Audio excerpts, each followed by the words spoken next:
Start our first chapter number system of class 9। Basically आपने number system के बारे में क्लास 6 से आप पढ़ते हुए आ रहे हैं, लेकिन हम उसका एक क्विक रिवीजन ले लेते हैं। नंबर सिस्टम, हमारे नंबर सिस्टम में सबसे पहला टाइप आता है नेचुरल नंबर्स। तो नेचुरल नंबर्स क्या होते हैं? नेचुरल नंबर्स, काउंटिंग नंबर्स को हम नेचुरल नंबर्स बोलते हैं। ठीक है, तो काउंटिंग नंबर्स आप स्टार्टिंग से ही आप पढ़ते आ रहे हैं, जो हमारे 1 से स्टार्ट होती है, 1 2 3 और इन्फिनिटी तक जाते हैं, वो हमारे क्या हो जाते हैं? नेचुरल नंबर्स हो जाते हैं। अब हम आते हैं इसके सेकंड टाइप पे, होल नंबर्स। तो अब आपने देखा कि हमारे नंबर्स, काउंटिंग नंबर्स जो है 1 से स्टार्ट हुए, लेकिन हमारा 0 रह जाता है। तो 0 को हम किस में काउंट करते हैं? हमारे होल नंबर्स में। ठीक है, तो ये हमारे होल नंबर्स हो जाते हैं। उसके बाद हमारा जो लास्ट पार्ट आता है वो आता है इंटीजर्स। इंटीजर्स क्या होते हैं? अब आपने ये देखा कि जो नेचुरल नंबर्स हो गए वो हमारे पॉजिटिव नंबर्स हैं, क्योंकि इनको हम मेंशन कर सकते हैं अपने प्लस के साइन के साथ। होल नंबर में हमारा 0 इंक्लूड हो जाता है। अब हमारे नेगेटिव नंबर्स किस में आएंगे? तो नेगेटिव नंबर्स को हम इंटीजर्स का पार्ट कहते हैं। तो जितने भी हमारे नेगेटिव नंबर्स होते हैं, -3 -2 इन्फिनिटी तक, also including 0 and positive numbers, तो ये हमारे क्या हो जाते हैं? इंटीजर्स हो जाते हैं। तो ये एक हमारा ये नंबर सिस्टम आप स्टार्टिंग से, या मैं कह सकती हूँ आप क्लास 6 से पढ़ते हुए आ रहे हैं। अब जो हमारा बेस है 9th क्लास का, जो बेस है इस चैप्टर का, हम वो डिस्कस करेंगे। अब है रेशनल नंबर्स। तो रेशनल नंबर्स क्या होते हैं? रेशनल नंबर्स होते हैं जो हमारे मेन पॉइंट जो हमारा इसका है P/Q की फॉर्म में होते हैं। तो हम ये कह सकते हैं कि ये नेचुरल नंबर्स, होल नंबर्स और इंटीजर्स, ये हमारे रेशनल नंबर्स के पार्ट्स होते हैं। इसमें रेशनल नंबर की डेफिनेशन में एक आपको मेन पॉइंट जो याद रखना है वो ये है कि जो हमारा डिनोमिनेटर होता है, मीन्स जो आपका Q होता है, वो नॉट इक्वल 0 होना चाहिए। कि मैंने आपको कंडीशन बताई कि Q हमारा जो है वो नॉट इक्वल्स 0 होना चाहिए। तो एक बार इसका एक एग्जांपल्स मैं आपको बताती हूँ। नेचुरल नंबर्स, अब आप कहेंगे कि ये 1 2 3 है, ये हमारे रेशनल नंबर कैसे हो सकते हैं? तो अगर हम एग्जांपल्स देखें तो 1 एक हमारा नेचुरल नंबर है, लेकिन अगर इसके नीचे मैं 1 लिख देती हूँ तो उस पर कोई इम्पैक्ट नहीं पड़ेगा। इस वजह से ये हमारा क्या हो जाता है? रेशनल नंबर हो जाता है।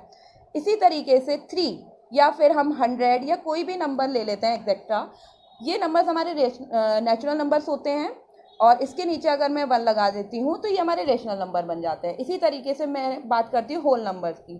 होल नंबर आपको इसमें केवल हमने 0 इंक्लूड किया है, तो 0 is also a rational number because we can write in this form. ठीक है, अब बात करते हैं इंटीजर्स की। तो इंटीजर्स में क्या होता है? हमारे सारे नेगेटिव नंबर्स आते हैं, 0 भी आता है और पॉजिटिव नंबर्स भी आते हैं। लेकिन अगर इनके नीचे हम 1 मेंशन कर देते हैं या कुछ भी, ये तो हमारे हो गए, हमने अपनी तरफ से मेंशन किया है। कभी कभी क्या होता है, आपको डायरेक्टली नंबर्स मिल जाते हैं, तो ये तो हमारे P/Q फॉर्म में होते हैं। लेकिन जो नंबर्स के नीचे कोई वैल्यू नहीं होती है, उधर हम 1 मेंशन कर लेते हैं। तो इस तरीके से हमारी रेशनल नंबर की डेफिनेशन कंप्लीट होती है। लेकिन एक आपको मेन पॉइंट जो मैंने आपसे डिस्कस किया था स्टार्टिंग डेफिनेशन में, कि Q जो है हमारा 0 के इक्वल नहीं होना चाहिए। जैसे कि अगर मैं बात करूँ तो 1/0 ये एक रेशनल नंबर नहीं है, क्योंकि यहाँ पे Q की वैल्यू क्या हो जाती है? 0, जो कि हमारा डेफिनेशन को वेरीफाई नहीं करते हैं। तो मैंने आपको बताया था कि Q कभी भी 0 नहीं होना चाहिए, इस वजह से ये रेशनल नंबर नहीं होता है। अब ब्रीफ में अगर हम डिस्कस करें रेशनल नंबर के बारे में, तो हम ये कह सकते हैं कि रेशनल नंबर जो होते हैं वो होते हैं हमारे टर्मिनेटिंग एंड रिपीटिंग। तो what is the terminating and what is the repeating? इसका एक एग्जांपल देख लेते हैं फटाफट से। तो टर्मिनेटिंग क्या होता है? टर्मिनेट, जैसा कि वर्ड आपको क्लियर है, जो टर्मिनेट हो जाए, जो ख़त्म हो जाए। अगर मैं आपसे बोलूं कि जैसे हमारा 10/2, ठीक है, ये एक रेशनल नंबर है क्योंकि ये P/Q की फॉर्म में है। और ये रेशनल नंबर क्यों है? क्योंकि ये टर्मिनेट हो जाता है। अगर मैं 2 से 10 में डिवाइड लगाती हूँ तो हमें आंसर मिलता है 5। तो इसलिए हम इसको तुरंत कह देते हैं कि ये एक रेशनल नंबर है, क्योंकि ये टर्मिनेट हो गया। तो इस तरह से बहुत सारे एग्जांपल्स आप ले सकते हैं। और दूसरी अगर हम बात करते हैं रिपीटिंग की, तो रिपीटिंग नंबर्स होते हैं, जैसे कि एक एग्जांपल हम देखते हैं 10/3। जब आप इसको डिवाइड लगाएंगे तो आपको मिलता है 3.3333 और इस तरीके से इसका डिवाइड जाता है। अब आपने ये देखा कि हमें क्या मिलता गया, 3 जो है वो रिपीट होता गया, तो इस वजह से ये भी हमारा क्या हो जाता है, ये रेशनल नंबर हो जाता है। Come to the our next point, irrational numbers. तो basically rational numbers are those number which are not rational, मतलब ये हमारे P/Q फॉर्म में नहीं होते। एग्जाम्पल्स के लिए जितने भी हमारी रूट्स की वैल्यूज़ होती हैं वो हमारी इरेशनल नंबर्स होते हैं। आप मुझसे क्वेश्चन पूछ सकते हैं कि √4 इरेशनल नंबर क्यों नहीं है, क्योंकि √4 जो होता है उसका हम completely square root find out कर लेते हैं, दैट इज़ 2। इसी तरीके से 25, इसका भी आप completely square root find out कर लेते हैं, दैट इज़ 5। लेकिन ये जो नंबर्स मैंने एग्जांपल्स आपको दिया है इसका आप completely square root find out नहीं कर सकते, इस वजह से ये हमारे इरेशनल नंबर्स होते हैं। और आपको अगर ईजिली ये लर्न नहीं होते कि मैम कौन से इरेशनल नंबर्स होते हैं, तो आप कह सकते हैं कि जितने भी हमारे प्राइम नंबर्स होते हैं जो रूट्स में आते हैं वो हमारे इरेशनल नंबर्स हो जाते हैं।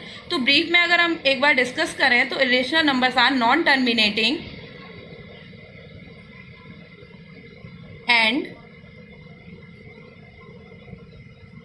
Non repeating.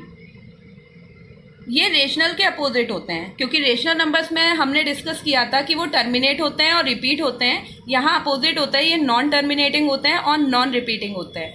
अगर मैं आपसे बात करूँ जैसे √2, तो इसकी आपको वैल्यूज स्टार्टिंग में आपने पढ़ी है 1.414 होती है, ठीक है, और इसका एंड नहीं होता, ये अप्रॉक्स वैल्यू होती है जो हम यूज़ करते हैं अपने किसी भी क्वेश्चन को फाइंड आउट करने के लिए। इसी तरीके से √3 जो होता है उसमें आपने पढ़ा है 1.73, एक अप्रॉक्स वैल्यू पड़ी हुई है ये वाली, इसका भी कोई एंड नहीं होता है। इस वजह से हम कहते हैं कि √2 इसकी वैल्यू ना तो टर्मिनेट हो रही है और ना ही ये रिपीट होती है। अच्छा, इसमें एक इम्पॉर्टेंट पॉइंट है पाई इज़ अ इरेशनल नंबर, क्योंकि पाई की वैल्यू जो हम आज तक पढ़ते हुए आए हैं वो है 3.14 या फिर 22/7। तो जब आप 7 का डिवाइड करेंगे 22 में, तो ना तो ये टर्मिनेट होगा और ना ही ये कभी रिपीट होगा, इस वजह से pi is called the irrational number. तो इस तरीके से हमारे चैप्टर का एक ब्रीफ डिस्कशन कंप्लीट होता है। इसके मेन पॉइंट्स हमने कंप्लीट कर लिए हैं। So keep study with maths arena. Thank you.